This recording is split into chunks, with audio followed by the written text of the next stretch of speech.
Good afternoon, all. Our topic for this afternoon is the hippopotamus, health and heroes, inspiring lives, inspiring service, inspiring hope. I'm your speaker. My name is Michael Burke. I'm a medical practitioner. I work in Sydney, Australia.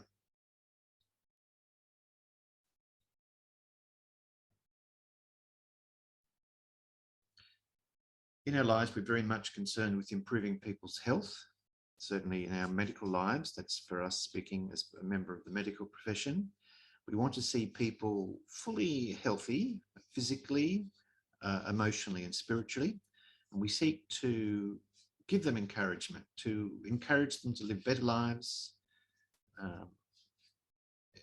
encouraging my colleagues to be better performers, to work at the best level of their capacity, and to be people that really give hope in the physical sense, the emotional sense, and as appropriate in the spiritual sense. My task is to choose a person or persons, a martyr, a sinner, or a saint who has influenced my life. And I've chosen to reflect on a number of people who I would consider to be my heroes. A hero is a person who is admired for having done something very brave or having achieved something great. They may in fact be a martyr, a sinner or saint, or in certain circumstances, a combination of all of the above. A hero can be seen as a secularized saint. So in this presentation, I'm going to share the stories of people that would be recognized both within a secular framework and a Christian framework as people of excellence, and that people that inspire others to do better. For a hero, a secularized saint, the main driving force is to live according to a code of honor. Whereas for a saint, a person motivated by Christian teaching, motivated by following the Lord Jesus Christ, our motivation is to live a life according to the love that Jesus Christ has shown us. They are distinct and they are different, but they can coalesce and they can be present in the one person. There are many ways of understanding the importance of the hero in the lives of individual people. A hero can be seen as an actor, first and foremost, and as a person that represents the aspirations and the hopes, the dreams, the best self of the person experiencing the story. And we hear these stories through various medium, can be reading, listening, or watching. Thus, for the person that has this hero, the relevance of the hero relies a great deal on how much similarity there is between them and the character, because the hero is the one that inspires to a better life, a better level of service, a better level of hope. But to be able to take that inspiration on board, there has to be a connection, there has to be a seen opportunity to improve and to take on some of the characteristics of the hero in the life of the person that gives this person this status. Now, I've headed my topic, Hippopotamuses, Health and Hope. So I'm going to share with you a story. It's a true story. It's from my time in Tanzania in East Africa. And this is the story of a hippopotamus that came to the capital city and was found walking along the main street of the capital city of a country of 60 million people in East Africa. A mystery, still probably unsolved, but I think there are some lessons for us in this story. Let me start. So Tanzania is a country on the east coast of Africa. It's a country about the size of New South Wales, so not that big. It's now got a population of 60 million.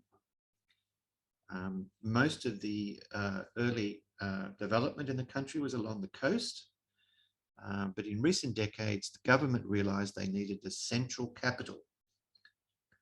And they actually looked at the Australian model of Canberra and adapted many aspects of that. So they've created a new capital in what was the village, now the town, and then certainly even more currently now the city of Dodoma. Now, the history of Dodoma is portrayed in the fact that the meaning of the word Dodoma in the local language, the Wagogo language, is where the elephant got stuck in the mud. So we have a story of a hippo in a major capital city, which historically was where the elephant got stuck in the mud. Let me tell you something of the context of this town. Probably the most well-known link or Australian link with this part of East Africa is through the work of Paul White. Dr. Paul White was a doctor in Tanzania, at the time Tanganyika, and he worked at a hospital called Mvumi. Mvumi is 30 kilometres outside of Dodoma. Paul did very good work there, but he's most famous for a whole series of books. He took local fables, turned them into stories that has a Christian basis to them, and these stories are very much based on the animals in the vicinity. And there are stories involving monkeys and giraffes and elephants, rhinoceroses, and also hippopotamuses. And Paul White is someone that's been very important in encouraging Australian health workers work in overseas settings as people that represent and reflect the goodness, the kindness, the mercy and the compassion and the justice of the Christian gospel. This is modern day Dodoma. It's getting bigger and bigger. The main crossroads in the city is a roundabout. Hence, you'll find many roundabouts in Dodoma reflecting the Canberra influence. And at this major roundabout, there are 4 significant buildings. Let me share you the identities of these different buildings. There is the government building, the offices of the government represented by the Parliament. The Parliament of Tanzania now sits in Dodoma. The very beautiful mosque of the Aga Khan community, the Ismaili community, an Islamic group that are working and living in East Africa. So it's certainly a very beautiful building. So on one corner you have the government building, another one the Islamic mosque. Then you have the Christian Cathedral of the Anglican Church of Tanzania. And on another corner you have the Hindu temple. So this is a crossroads or a confluence of great power and great importance. And overlooking the town, we have the rather splendid Lion Rock. So why was our hippopotamus walking and strolling and heading at this major roundabout in the center of the country of Tanzania, in the center of the capital of the country of Tanzania, Dodoma? Well, this was debated and discussed right throughout the communities over quite a long period of time. It was quite a major story, an interesting distraction. At the time, I was traveling in the northern part of the country, and we were doing some training in basic maternal health care. And my colleague, who was the professor of obstetrics at the world-renowned Kilimanjaro Christian Medical Center, was a man of science. He was a Tanzanian man, a man with a very deep voice, a very guttural voice, and he was a man of science. And he said, well, with a town or a city like Dodoma, we know from its very name that, yes, there have been elephants travelling on safari, following traditional migratory routes for a long period of time. We know there have been lions in the area, given the presence of Lion Rock on the outskirts of the town. And my theory is that this hippopotamus was in fact on a traditional migratory route. This was certainly very much the scientific explanation that he was very supportive of. However, the majority view in the community was different. Tanzanians are very aware and live in a world of animistic beliefs, at least in part, and they know that the hippopotamus is a very powerful, magical creature and has got great powers over health, life, and death. Very close to this roundabout was the regional hospital, Dodoma Regional Hospital. Here we have a picture. And their theory, and this was probably the major interpretation of what was going on, was that the hippopotamus was in fact on its way to the local hospital to bring about good or to bring about not good in the life of a person who was a patient. A very interesting theory. My goodness, this poor hippo, he was much discussed. Let's hear what happened to him. In fact, corralled by the police, he made a bid to escape and he charged into the car park of the Anglican Cathedral, made his way to the gravesite of the first African bishop of the Diocese of Central Tanganyika, lay down and breathed his last. Now, for the Anglicans in Tanzania, this was a great cause of interest and mirth, and at least in one sense, they were rather chuffed that this very important creature had chosen their territory and their place of worship to complete and end his journey. So, heroes can be greatly important in our lives. At times they can be mere distractions and entertainment. At other times they can really motivate us to do great things. And right throughout human histories, there has been a role that heroes have played. Ancient mythology has many, many heroic stories. In our modern day, we have heroes in all areas of life. In Australia, we're very oriented to sport. And of course, we've got our great collection of sporting heroes. Real life heroes, whether they be in sport, in business, in politics, are certainly fascinating, but they're also challenging. Are they of a different category? Are they people that are sort of out there that do great things, but this doesn't really inspire us to do other things? Or are they really common people that have risen and have followed a path that we can also follow? And then we can also better ourselves, better our level of service, better our level of commitment, and we can bring to ourselves and to others a greater sense of life and celebration and purpose.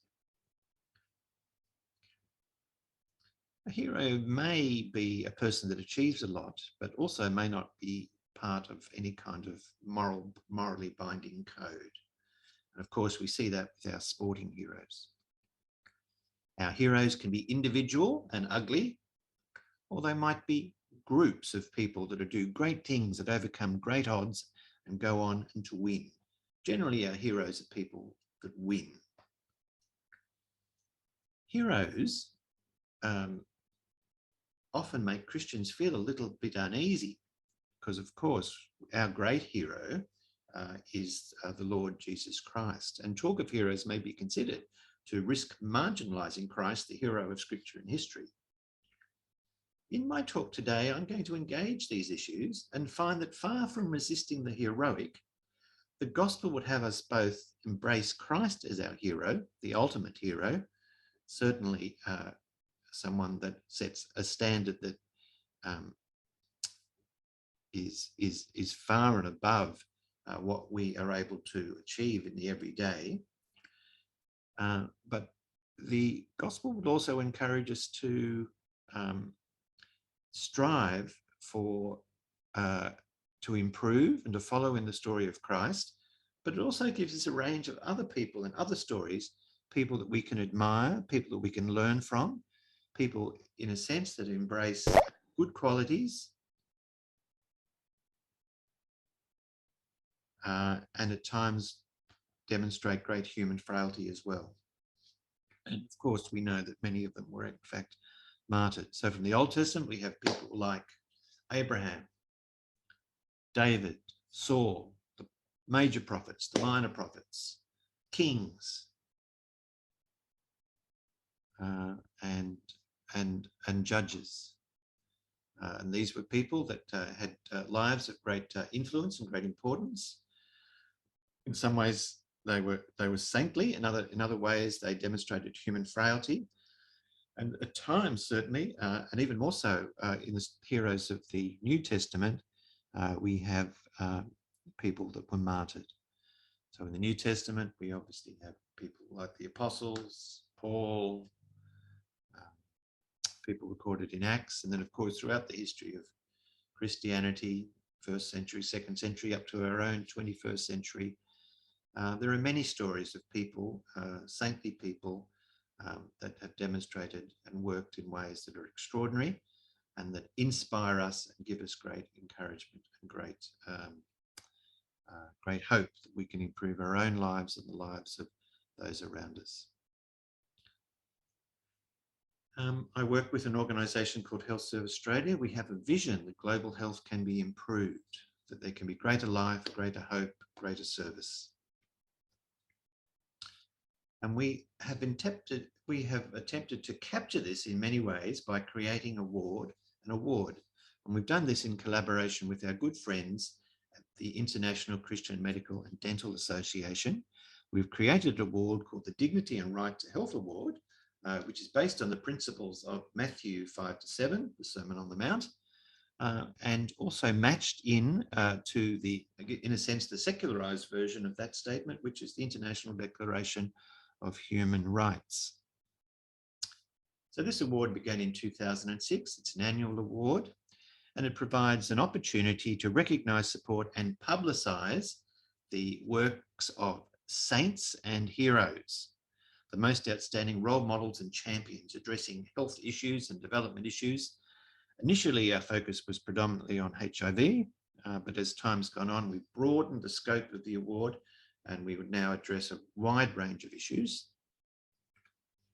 And we see it as an acknowledgement and a storytelling exercise that puts forward a person or a group of people or an institution that's doing excellence in work addressing major health issues. And it seeks to encourage others to follow the example of these people that are, in a sense, heroes. And we have 4 criteria. We ask that the winner of the award and the nomination of the award, we've had winners from, I think, all continents, men and women. We've had individual winners. We've had institutional winners. Many of them have been involved in HIV. Others have been involved in mental health. Others have been involved in working with migrant workers. Others have been involved with working with tribal groups.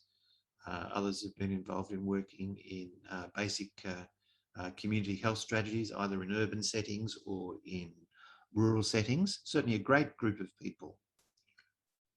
And we asked them to demonstrate leadership. We asked them to be working with marginalised or hard to reach communities. We asked that their Their work is of a very high standard, both at local and wider level, that they're working well with community, they're facilitating church integration, they're integrating and demonstrating excellence in community involvement and empowering local communities.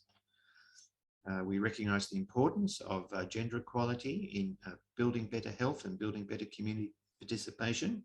We acknowledge and we look for people that are collaborating well with wider actors, particularly those in the government sector. And we're seeking people that model creative and compassionate responses that inspire many to similarly enhance the dignity and human rights of target communities.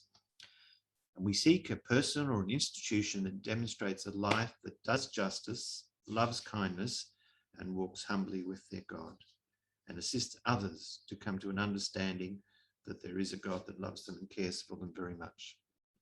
So let me share 3 stories today. This man is obviously a hero. Why do I know that? Well, it's obvious. He's got on a red cape. Gideon Birmagisha is a friend of mine. He's a man born in Uganda. In the mid-90s, his life is going very well. He was a primary school teacher. He was an able person. He was chosen to have greater opportunities to study. He'd received a scholarship to go to Scotland to do a master's degree in education, which would have been a first step along a likely road of gaining a very important role at national level in education. He was recently married, very happy, just about to make final preparations to travel, and life was going smoothly. And then sadly, his wife became ill. She was taken to hospital. She became more ill. Then it became very clear, in fact, that she was not going to survive. She had pneumonia and she died. His life had changed in a totally unexpected and unexplained way. And then it was disclosed that his wife had HIV. They'd only been married a short period of time. He was devastated. It took him many months, but he eventually was also able to go and get tested. HIV is something that was greatly feared. He was tested and he also learned that he was HIV positive. He was physically well, but he was HIV positive. At that time in Uganda, HIV was greatly feared and greatly stigmatized. It was considered a death sentence. People were spoken of as the walking dead. They were greatly feared. They were ostracized. Families disowned them. They were abandoned. And this was terrible. So HIV is a physical disease. It's a virus. Can be spread in many ways, including being sexually spread. And his life, from a life of great promise, was an opportunity to travel, to learn overseas, to probably grow into a career of national significance. That had been lost. He lost his wife, and now he too was facing a death in the next few years, where his life would be very difficult, and it would be very hard for him to gain the support that he would need to live well in the years that remained. He was a Christian man. He had to reflect on how he'd become infected. He wasn't sure, but he did recall that at the age of 15 he'd had a bad bicycle accident where he'd been badly injured and he needed to have a blood transfusion. At that time in Uganda, blood was not tested for the virus. So that's the probable cause of his infection. So what was he to do? This was a common problem. He was not alone. In his generation, 20% of young people were becoming HIV infected. The government of Uganda was seeking ways forward. The church of Uganda was seeking ways forward. Gideon went and spoke to his pastor, and he wanted to make the best use of the rest of his life to serve the church. He wanted to study. He wanted to become a pastor. He was encouraged to do so. He did that, and he then needed to decide what would his ministry be. He was an able person. He could speak well. He was a courageous man. God had given him many gifts. He very bravely decided to become a public figure in that he was willing to identify himself as an Anglican clergyman, the first Christian pastor certainly in Uganda, and it's also believed in the whole of Africa, that self-identified as HIV positive. Now, this was a very dangerous thing to do. Others had done it previously in Uganda and had been killed. But he took the opportunity and the risk. And I must say, he was well supported. He was well supported by a group of friends, a group of pastors, his family, and his bishop. And what was from a very, very small base, he's had a very successful ministry in encouraging people in Uganda and more broadly in East Africa, in countries such as Tanzania, where I had an opportunity to work with him, right throughout Africa and then also at international level. And his message is that HIV is a disease. People, like all people who have a disease, we have a responsibility and opportunity and a challenge to care for them, to provide them the best physical care, emotional care, and spiritual care. God is a forgiving God and a just God. God wants the best for people. And he was able to tell this message, and his ministry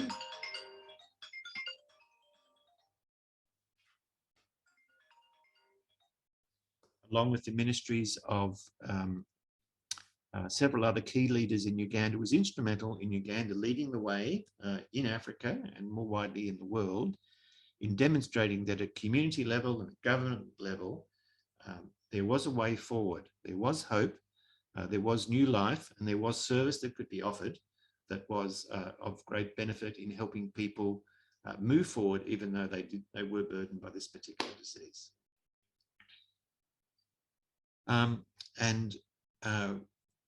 With a group formed from the ICMDA International Congress in Sydney in 2006, we had a little working group looking at HIV. Gideon came and spoke at that conference, and we became the default resource group for the Lausanne Congress of World Evangelization in 2010. So this is the major evangelical body internationally, set up by Billy Graham and John Stott. They produce documents every 15 years or so, and they're giving instructions or advice or framing ways for Christians to engage with issues of the day. And of course, at this time, HIV was a very big issue of the day. They met in Cape Town. Prior to meeting, people had collaborated and talked and met in committees over a long period of time to build a document. The document was called the Cape Town Commitment, and it followed on the Lausanne Covenant of the I think that was the 80s, and then the Manila Manifesto of the 90s, and then we have the 2010 Cape Town Commitment, which addressed the issues of the day from a godly perspective, and HIV was a key issue, a key challenge for the church of the day. Now, we were involved in this particular group, and we were surprised in that when we saw an initial draft, that the language was in fact quite discriminatory and quite stigmatizing. And we together, a group of us, we mounted a little campaign, and we were very helpful and very glad that we were able to change the wording, and the wording was no longer a damaging wording, but it was actually a wording that was encouraging and life-giving, and a message that gave hope to the people that were HIV infected. And the final document encouraged and contained recommendations which we put forward to the committee, and stated very clearly that it was important to reject and denounce all condemnation, hostility, stigma and discrimination against those with HIV/AIDS. Such things are a sin and a disgrace within the body of Christ. All of us have sinned and fallen short of the glory of God, Paul writing in Romans chapter 3. We have been saved only by grace, and we should be slow to judge, quick to restore, and we should be people that seek to forgive. We also recognise with grief and compassion many people who contract HIV and AIDS do so through no fault of their own, and often through caring for others. This little last part was the piece that we'd focused on. There had been some condemnatory speech in an earlier draft, and we were able to correct that by saying and by demonstrating that we knew that from the medical evidence that women, particularly who were infected in marriage, almost totally had only the one partner. I think they'd only had one partner in over 80% of occasions. And we were able to make this no fault position quite clear.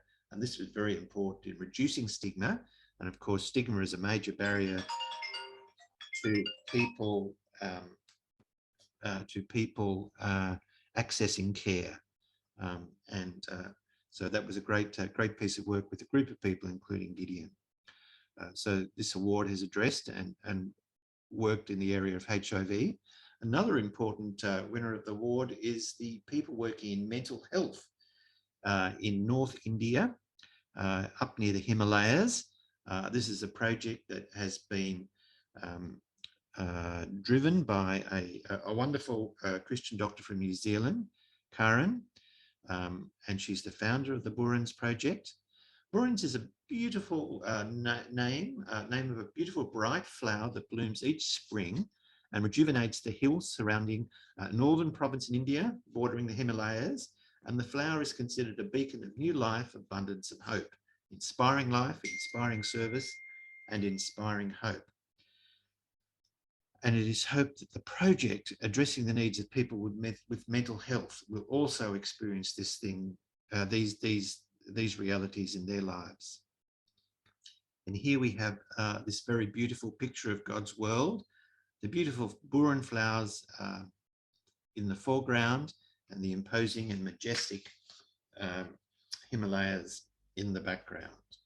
So let me tell you a little bit about this project. This is a mental health project in the northern state, and it's a partnership with the Emmanuel Hospital Association and the local community health network. They've certainly demonstrated visionary and innovative leadership. They noted the community group that formed. They noted the huge burden of untreated mental disorders in this part of India.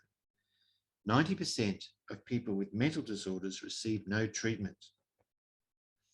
So Dr. Karen and her team met, and they built up a group of experienced community workers who assessed the needs and then devised an ambitious yet achievable strategy to increase access to mental health care and promote good mental health in a local district. This involved identifying and collaborating with implementing partners who had previous experience in community work in the area and with community groups. Often these people themselves had psychosocial difficulties. They worked also with their caregivers, their community leaders, and government grassroots workers and government health services. Very good collaboration. Since its launch, the program has strategically and carefully built relationships with respected partners to achieve significant and measurable outcomes. This has been regularly monitored and evaluated.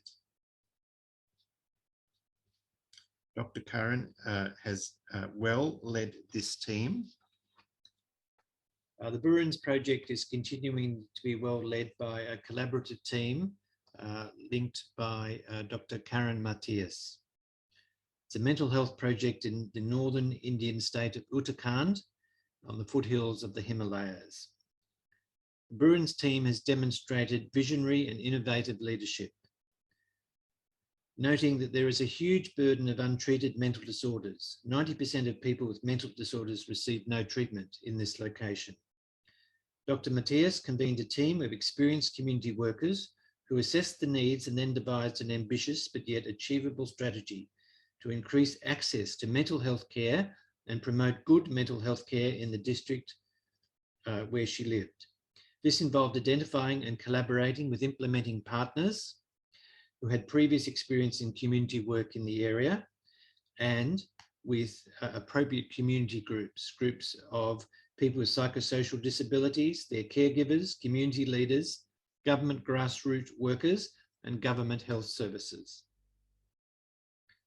Since its launch in 2014, the program has strategically and carefully built relationships with the respected partners to achieve significant and measurable outcomes, which have been regularly monitored and evaluated. People with mental disorders face much stigma in India, like in most places in the world, which puts them at great socio-economic disadvantage. Many are homebound due to stigma and psychosocial disabilities from their mental disorders. With about 20 psychiatrists servicing a population of 10 million, treatment for mental disorders is not easily accessible. Furthermore, in a region with endemic poverty and interreligious tensions, life for many is challenging, even without mental disorders to contend with. In choosing the places in which to set up their programs, the Burens Group deliberately chose communities with high needs and socially marginalised people. They included a peri-urban area with seasonal brick kiln workers as a key part of the community, and also a rural Muslim area and a slum area with very high numbers of people from the most oppressed castes. In team composition, the program also sought gender equality in leadership, representation of oppressed castes in the leadership group, and also representation of excluded religious minorities.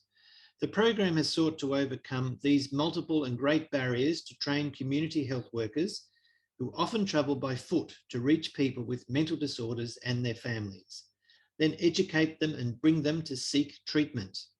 I have seen the enthusiasm and dedication of these community health workers who put aside caste and religious differences and often willingly use their own resources to assist people with mental disorders and assist their families.